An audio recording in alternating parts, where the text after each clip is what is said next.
ចិញ្ចាក់ផុតពីជ្រោយជ្រាំងចិន្តាពន់ពេងតែបានមិនវិញ្ញាណនាវាលឿនស្លេវចេញពីភូមិឋានឃ្លាតរូបកលយានមណ្ឌលហាងរតីកាត់ទាំងរលកបោកបាកាត់តែងទ្រង់សែងចំតែ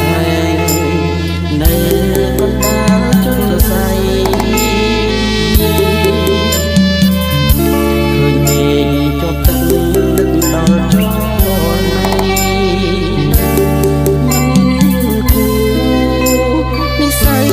បំបែកបំណងកងប្រាំងកងខ្លាំងចិត្តស្រី